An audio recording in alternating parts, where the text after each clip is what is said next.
আসসালামু আলাইকুম রহমতুল্লাহ। আশা করি আল্লাহর অশেষ রহমতে ভালো আছেন, সুস্থ আছেন।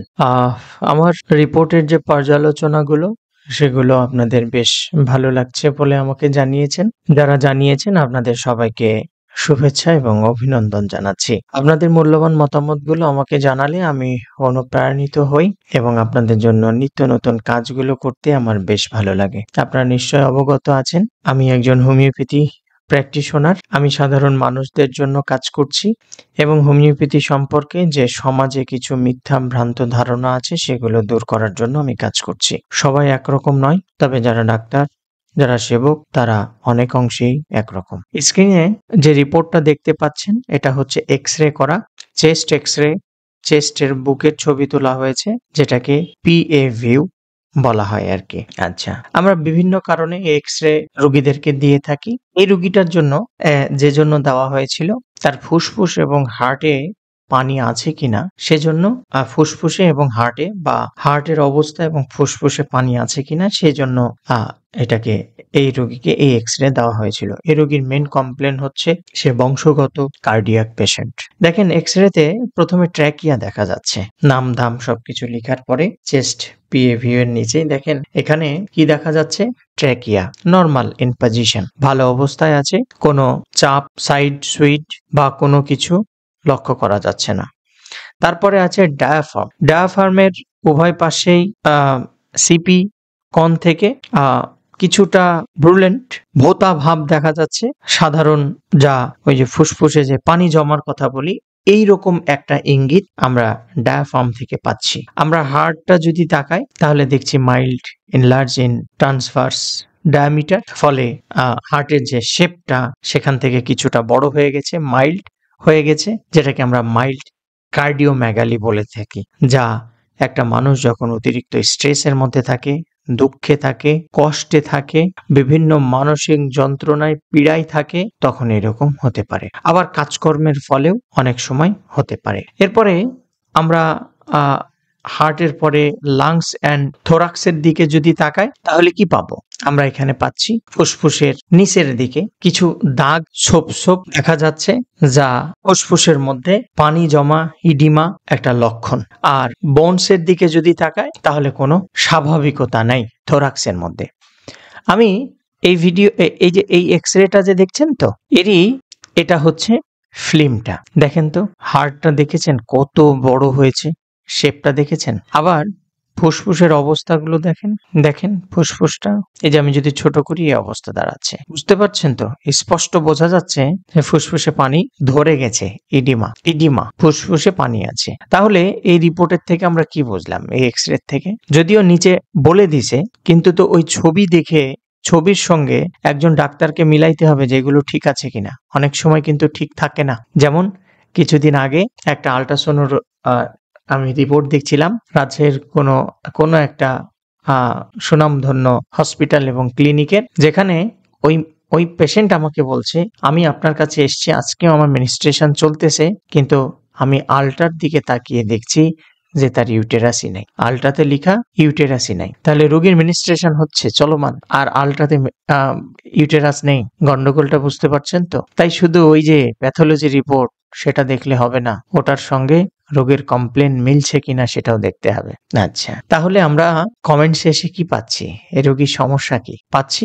রোগীর হার্টটা বড় হয়ে গেছে একটু, যেটাকে মাইল্ড কার্ডিওমেগালি বলছি, এবং ফুসফুসের মধ্যে পানি জমে আছে। ফুসফুসের বাইরের যে আবরণ ফ্লুইড, হালকা পানি জমে আছে, যেটাকে পালমোনারি ইফিউশন বলে থাকি। এই হচ্ছে এক্স-রে এর গল্প। দেখেন এই রিপোর্ট দুটোই একজন পেশেন্টের। রোগীর নাম ফাতেমা, 32 ইয়ার্স। উনি এই কষ্টের জন্য RMC তে ভর্তি ছিলেন এবং এটা RMC থেকেই করানো, মানে রাজশাহী মেডিকেল কলেজ থেকেই করানো। Next same patient, 32 years, date একই, RMC থেকে করানো, USG অফ হোল অ্যাবডোমেন। এখানে আমরা কি কি পাচ্ছি দেখেন। এখানে হোল অ্যাবডোমেন যেহেতু করিয়েছে, আমরা এর মধ্যে পাবো liver, gallbladder, bile tract, spleen, pancreas, kidney, uterus, urinary bladder ইত্যাদি এক্সেট্রা, যেগুলো দেখতে পাচ্ছেন আর কি। বলে সময় নষ্ট করার কি দরকার? আমরা যতটুকু দেখা যাচ্ছে ইউটেরাস পর্যন্ত এতটুকু আগে বোঝার চেষ্টা করি। প্রথমে লিভারকে নিয়ে ধরি। প্রথমে আমরা লিভারকে নিয়ে ধরি। আমরা লিভারের আকারটা স্বাভাবিক পাচ্ছি, ভালো কথা। পেলাম স্বাভাবিক, কিন্তু লিভারের ভেতরেও যেটা এক্সটার্নাল পার্ট, ইন্টারনাল পার্ট, সেখানেও স্বাভাবিক মনে হচ্ছে, কোনো আলসার বা ক্ষত কিছু নেই।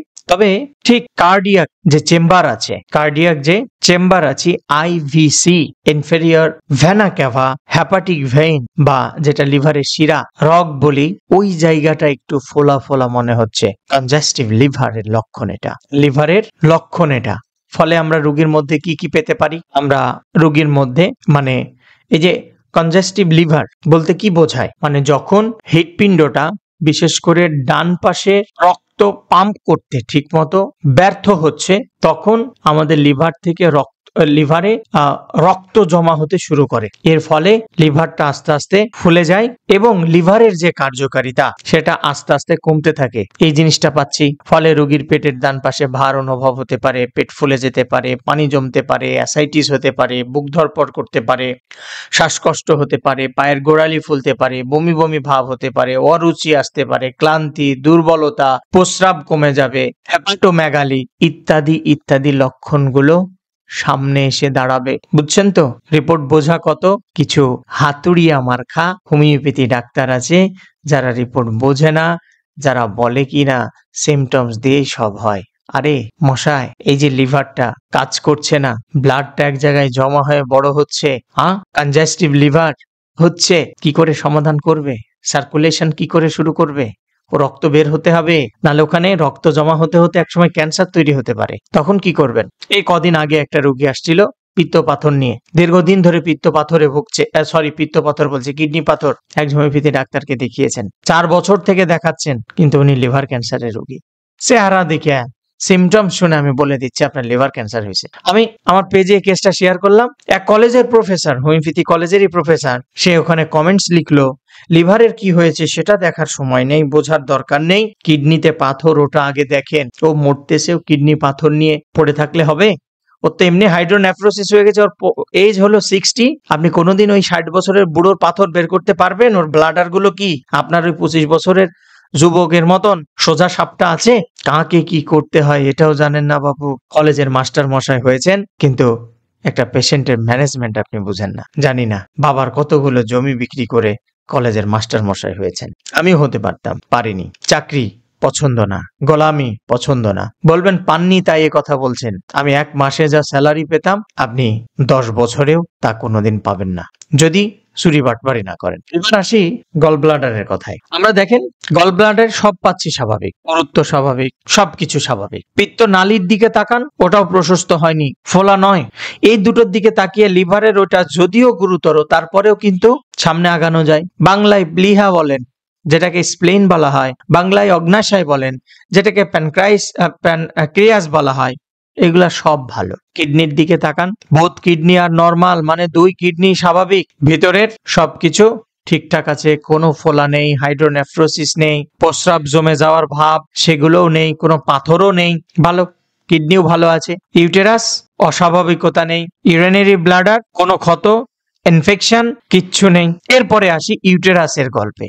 ইউটেরাসের অবস্থা কি? ইউটেরাসে আমরা কি পাচ্ছি? ইউটেরাসের মধ্যে পাচ্ছি আকার স্বাভাবিক এবং সামনের দিকে বাঁকানো, গঠন স্বাভাবিক আছে কিন্তু সামনের দিকে বাঁকানো। ইন্ডোমেট্রিয়াল কালেকশন, মানে গর্ভাশয়ের ভেতরে স্তরে তরল পানি জমা আছে, সেটা অল্প পরিমাণে আছে, এটা স্বাভাবিক হতে পারে। কেন বলছি? কারণ কদিন আগেই এই মেয়েটার বাচ্চা হয়েছে, সেজন্য স্বাভাবিক বলছি। আশেপাশের অঙ্গগুলো কোনো সমস্যা বা অস্বাভাবিকতা নেই। পিওডি, ডুগলাসের মধ্যেও কোনো কিছু জমা নেই। তাহলে আমরা এই রিপোর্ট থেকে কি পেলাম? লিভারের মধ্যে, চর্বির মধ্যে রক্ত জমা হয়ে আছে।